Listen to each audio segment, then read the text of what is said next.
What is up, NFL fans, and welcome back to another episode of The Way We See It. I'm Jeff Hartman, joined by Wesley Coleman. What's up, Wesley, man? So much news to talk about on this show. I can't wait. So much NFL news. I mean, you can't expect to have a lot. We do this every year. I mean, this isn't our first year doing the show together, and every year we say the same thing. Well, I When does think training camp start? normally June's just full of information, but I think the NFL toned it down for FIFA this year. I think it's just all about the World Cup, and I appreciate the NFL doing this.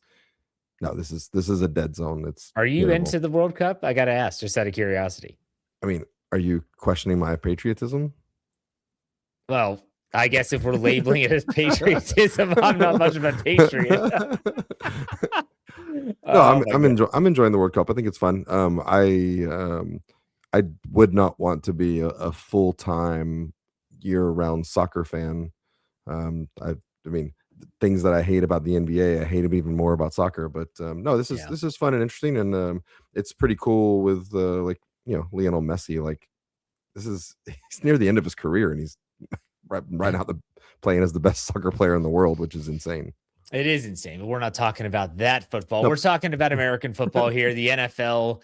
The NFL recently, and it's funny that they did this, they released training camp dates. And the Steelers, I can only speak about that team. Their training camp dates have been announced and made official for weeks now. And so I don't know if that's news to some organizations, but for me, it was like, that's no news. But I did find it interesting that the NFL also released official joint practices. Now, the Steelers opted not to have a joint practice this year under Mike McCarthy.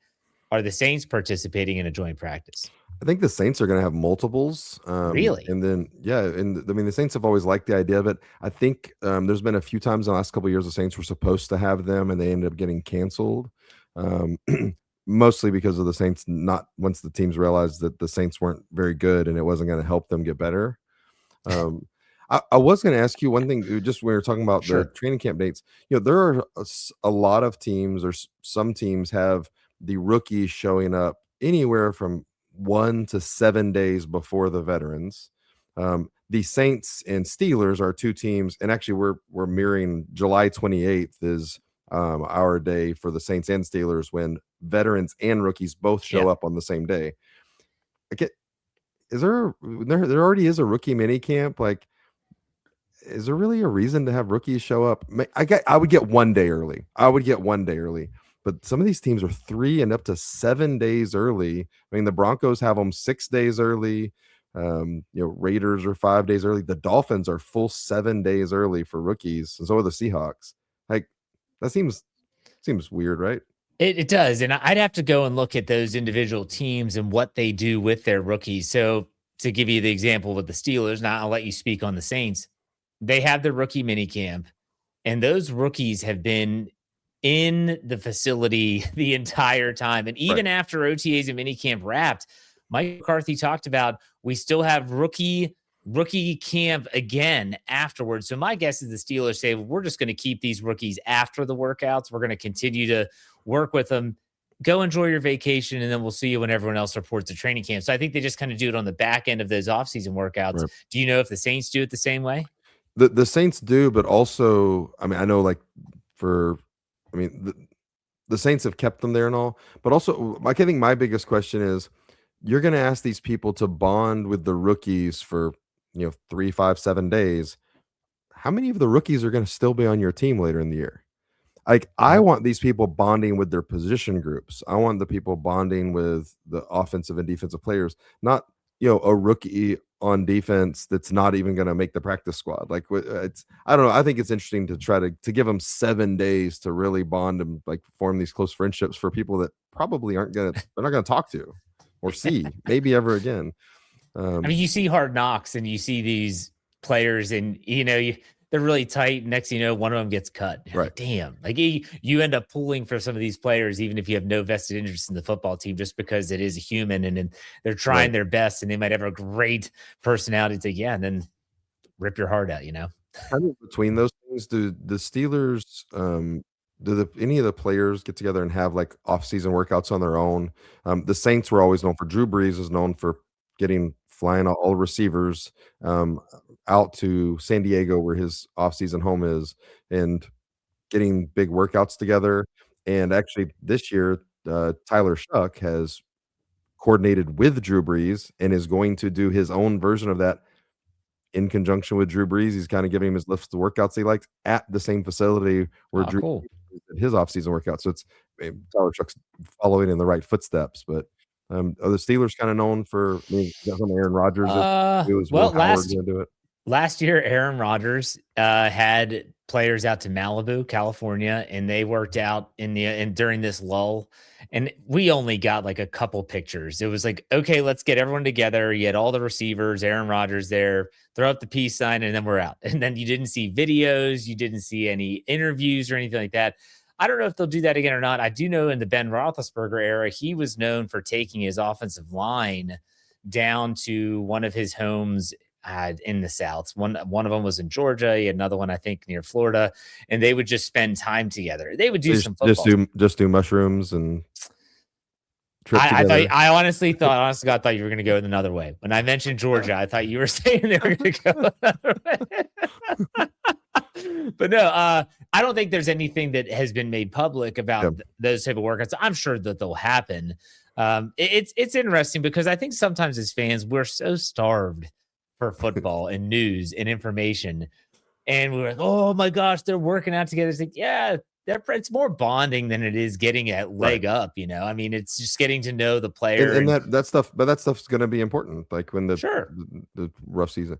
I know on the joint practices, me and you and our teams are on opposite ends of the spectrums.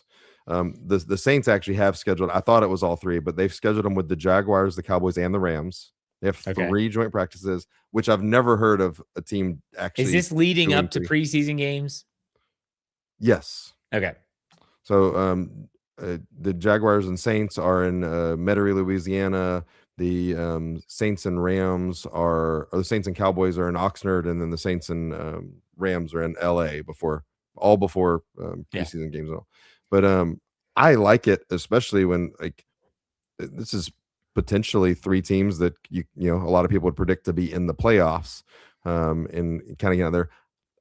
I hope that there's good meetings. We don't need fights. We don't need injuries. We don't need somebody trying to make a name for themselves, which who knows? You can't really trust many other teams. That's the fear. Yeah. I mean, but if this is done the right way, I really like the iron sharpens iron of this. For a coach and anyone that's coached any team sport, if you have the opportunity to scrimmage against another team, it gives you a great opportunity to look at your team from, okay, we're not going against ourselves, whether it's baseball and you're scrimmaging against someone, so you're seeing different pitchers and all this stuff, or whether it's football where it's such a physical sport. The one thing that always scared the hell out of me when it came to joint practices is first and foremost, they always end in fights. These guys have been hitting each other and they get to hit someone else. And it's just great that they get it out of their system. But at the same time, you don't want a situation. I'll never forget, what was it, like 5 years ago? The Rams had a practice fight and Aaron Donald comes over and puts his helmet on to go in the fracas and fight. You don't want Aaron Donald strapping up a helmet to go fight somebody, or you just don't want to see that. But I'm always fearful of that fringe roster player who says, I know that they're like, don't touch the quarterback and we're not going 100%, but you know what? I need to make a name for myself. I need to make this damn roster. And so I'm going to do whatever it takes. And if that means I hit their quarterback, so be it. Granted, it's rare. Most of these players have done it long enough and they're professionals and they understand what's at stake here. But it just takes that one guy to just take it over the edge. And next thing you know, it's not just a fight, it's an injury. It's a key injury. And you're like, oh gosh. And your season could be in jeopardy before it even starts. That's the fear. Sure. I don't know. For sure. Yeah. I mean, I agree too, but I also just don't need my offense and my defense beating each other up. And I think that there's going to be, if it's the dumb player will hurt his own quarterback as much as the other team. So I don't know. I'm glad to see it though. I hope there's no fights and no injuries. Well, maybe small fights, but more like wrestling matches. But as long as nobody gets hurt, I'm in. I like the idea, especially because we're going against the three other good teams or potential playoff teams. I think it was a couple years ago that the Chargers were supposed to have a workout with the Saints, and the Saints were terrible, and the Chargers just canceled it. Like why? What are we gonna do? Like, it's really an entire roster of people trying to make a name for themselves. This is dumb. It's like a varsity going up against a JV team. It's like, Right. why are we doing this? It's a waste of our time. I will say that the last 2 years, the Steelers have had joint practices, and it's been very odd based on the fact that the Steelers planned them when the team was breaking camp and going back to Pittsburgh because they are about 45 minutes east of Pittsburgh and Latrobe. Mhm. And it was the day before, or maybe 48 hours before a preseason game. And they would do it at Acrisure Stadium, closed to the public. And they even really restricted what news could come out from Yeah. the beat writers. So the beat writers were there, but they were told, like, you're not posting video. You can only post stuff about like, that's the Steelers in a nutshell. They are so tight-lipped that really we never got a feel from an outsider's perspective of, well, what is really happening? Are these guys throwing fists at each other after drills, or is it everything copacetic? We never knew. Are the Saints like, are they a little bit looser with what they can report? So they are now. During when Sean Payton was here, absolutely not. There's no. I mean, he was secretive about everything there possibly is. I think Kellen Moore's more realistic. That, like, what are you going to figure out here? Like, what are we actually worried about? That, someone reporting. I will say, I mean, as most teams, the Saints are smart about, like, there's certain plays that they, like, there's trick plays or different plays that they'll only work on, when Yeah. nobody's around and stuff like that. They had one last year that they were working on, that someone took a secret video of and posted, that really, like, irritated a lot of people and pissed a lot of people off and got that person in trouble for posting a video of a trick play the Saints were working on. And also, I mean, there's some of that, but not a lot. Well, that's like the Steelers, who have open training camp practices for the majority of their camp because they're in a separate destination in St. Vincent College. Mhm. And they always say, like, they tell people, okay, we don't want you releasing any videos. Right. You are offering this free to the general public. And yes, you have to get a free ticket, but still, you have thousands of people coming to watch your practice. And you're saying that no one's going to get out their cell phone camera and video some live Right. sessions. Like, it's going to happen. If you're doing secret stuff, do it in the private sessions where Right. there are no public. Like, it's just, let's be smart about it. Okay. Anything else you want to mention about training camp or joint practice before we move on? Not specifically, no. Okay, great. NFC South news. Not too long ago, Adam Schefter of ESPN reported that Michael Penix Jr. is still dealing with that knee injury, which we expected. And it's looking like Tua will be the starting quarterback for the Falcons when it comes to the Atlanta Falcons' first weeks, maybe, I don't know, month. We'll see how it goes. Who knows? But still, there are some people that are thinking that Michael Penix Jr., well, not only was he maybe drafted a little bit higher, and a little bit might be generous than he should have been coming out of Washington, but it begs the question, how long should you give a first round quarterback before you give up on him? That's a first round quarterback. We're not just saying a first rounder. We're Right. talking about quarterback. What's your thoughts on that? I mean, the easy, quick answer is you need to figure it out before giving them a second contract. Sure. Because you're obviously going from, to the now 45, 50, 60 million dollars for these quarterbacks. I mean, and I think there's a lot we figured out in the last few years with quarterbacks who have been given up on turning into NFL starters. Sam Darnold, Geno Smith, Daniel Jones, Baker Mayfield. Baker Mayfield as well. There's just, I mean, and I'm sure there's more. There's people we're forgetting and disrespecting right now, but it's become kind of regular and normal for quarterbacks to be given up on. Malik Willis just signed a big contract. Now let's see if that works out. But he's so. I mean, I think that you've got to you've got to figure it out before the second contract, obviously. But some of these teams have to. It has to suck that they've given up. The Jets have given up on multiple starting NFL quarterbacks who are now valid, starters in the league. Yeah. One of them, Geno Smith, they're bringing back. Yeah. to after he's been successful at a couple, or at least one place. Hell, the other's a Super Bowl champion. There you go. I think it's tough because there's so many cases of the players resurrecting their career in other locations. You just named off a bunch of them, but there's a lot of them too that they don't, They and don't, they become like career backups. And next thing you know, or you're they like, don't, or they're out of the league yeah, before that exactly. contract ends. And then there's those cases that are just so unique that you really have to dive into the actual story. Like Kenny Pickett is one of those stories, who he didn't even stay in Pittsburgh long enough to even have his fifth-year option entertained. Right.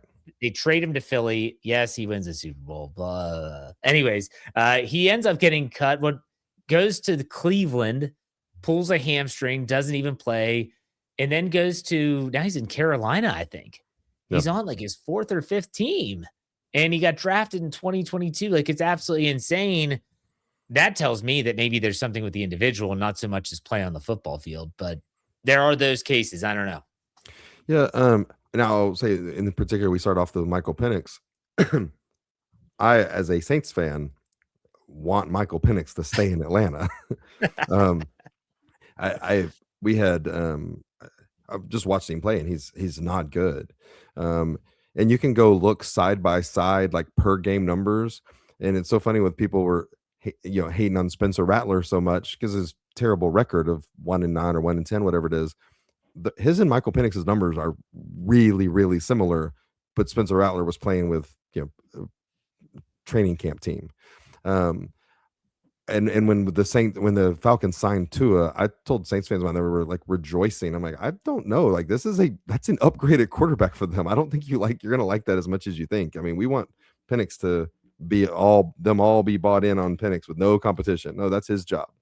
So I don't know. It's he looks like one that I'll be surprised if 4 years from now we're talking about Michael Penix being the next Daniel Jones or Sam Darnold or something like that. He just doesn't Well, look like it to me. let me give you a player. Penix is a good example, but let's go to another player drafted in the same draft class that is definitely his future is cloudy. And that's Minnesota Vikings quarterback JJ Yeah. McCarthy. He is unlike Penix, who was drafted by a team that's already had one head coaching change. Now, granted, Stefanski has proven that he is capable as a head coach. Raheem Morris, maybe not so much. But still, JJ McCarthy goes to one of the more quarterback friendly head coaches in Kevin O'Connell in Minnesota. I don't know. Like, we've seen nothing out of him his rookie year because he was injured. Second year, injuries again. And when he did play, let's just say it left a lot to be desired. How long do you give JJ McCarthy? I think his time in Minnesota needs to be up, and which is terrible because he's probably in the situation for a quarterback like him to where I think that Kevin O'Connell can make a lot of people successful, and he's got the receivers to do it and all. I think he's probably worn out his welcome there a lot with teammates and coaches and fans. But JJ McCarthy, to me, and I don't think he's been good. He looks like one that I think you could see him 4 years from now, him around age 29, 30. All of a sudden, he's a backup and comes in for an injured quarterback and wins 6 or 7 games in a row. I could see him return into that. And I think one of the differences we look at, if you know which quarterbacks like Michael Penix that have not had the resurrected second part of their career, it's the ones that were drafted because they have a huge arm or are really athletic. Those guys, when they wash out, they don't get it back. Like, and so I think that and Sam Darnold was always considered a smart quarterback, and he had problems. And so even Baker was acting like a nut, was a competitive like guy that could actually play quarterback. And so I think that a lot of these quarterbacks are getting drafted off the athleticism or huge arm, which Michael Penix has a huge arm. Those are the ones that maybe that's not the thing that we need to be looking at the most when deciding who to draft in the first. So you're saying you could see JJ McCarthy going the Mac Jones route. Absolutely. And that Mac Jones was actually the name in my head of thinking that I could see. I'm not sure if that gets him, does the Malik Willis thing and gets him a contract out of it, maybe, because with Mac Jones got screwed by having a 2-year deal. If Mac Jones would have been right there with Malik Willis getting a pretty decent contract this offseason if he'd have been a free agent. But I could see something like that happening for JJ McCarthy again, probably 3 or 4 years from now. but a quarterback goes down or a quarterback gets washed out, and we put in the veteran who goes on a win streak. What is your take on Mac Jones? Just out of curiosity, since we brought him up. I mean, he's definitely a guy that he is coveted by some teams out there that look at him and say, this could be our next starter. And this could be for a team that might be veteran laden, looking to win now. We're not looking for the growing pains of having a young quarterback under center. Do you think Mac Jones is a guy that's still capable of winning and maybe have a Sam Darnold-esque career where he can figure things out with the right coach, with the right system? Yeah, I've always liked Mac Jones. There was a rumor a few years ago before he left the Patriots about the Patriots trading him, and it was when Breeze was leaving and we had all that stuff. I wanted the Saints to take a shot on him. I'd rather take a shot on him than like the Saints or Zach Wilson's their third quarterback right now, something like that. Yeah. I've always liked Mac Jones. I didn't think he got a good full on chance in New England, and I don't know if if he's Sam Darnold, like that who just won a Super Bowl. Yeah. I'm not sure if that's Mac Jones, but I think that Mac Jones I think he's better than Andy Dalton. I think he can have, which, hey, that's a great career with making over $100 million and winning some games and all that kind of stuff. So $100 million for winning some games. It's exactly how you just well, the last thing you wanted as a starter was seeing Andy Dalton on your team, because you knew that the team didn't believe in you a whole lot, and you knew that Andy Dalton was going to get starts as soon as you struggled. That is the truth. Hey, let's finish the show up here with a little fan talk. The Saints, they've wrapped up off-season workouts? Are they done? Yes. How did everything go? How did your mini camp look? I mean, good. Obviously exciting news was that they signed Cam Jordan to another year, and then he immediately. Which you said that last week. You predicted that to happen. Correct. I think that was 100% always going to happen. The interesting thing is, within a couple of days, the top 100 comes out, and player number 100 is Cam Jordan. I saw that too. I mean, listen, he's such a media darling. The media loves him. It's why he was always going to get in the Hall of Fame with okay numbers, but like now that he got over 130 sacks, he's for sure getting in. If he gets 8 this year and gets to 140, he's a first ballot Hall of Famer. You get into the top 6 of all time in sacks with 140. But that, and then all the AK questions of Alvin Kamara, he's under contract, but there's a lot of nobody knows what's going on. Any interesting Steelers news? No, they've been done for well over a week, because they started early with a new head coach, just like the Saints did last year when Kellen Moore had it. So they've been done, and it's been interesting. I had a beat reporter on my podcast this past Monday talking about the difference between McCarthy and Tomlin. Very fascinating, from like when they watch practices, like what's the biggest difference? Right. And Tomlin, at the end of his tenure, was very loose and lax. McCarthy is not. He's coming in like, we have a strict schedule. We are going to adhere to that schedule. And he is really focused on the quarterbacks. The full quarterbacks, like just everything that he does is based on the 4 quarterbacks they have on the roster, making sure that they do everything they're supposed to. It's just a different thing. I'm excited just because it's different. Are there really 4? Is it actually? I mean, technically, there are 4 quarterbacks on the roster. What's the early, like, from what people are saying, what's the early returns on Will Howard versus Drew Allar? And then Howard has an extra year of. To me, the battle is not Howard versus Aller. It's Howard versus Rudolph.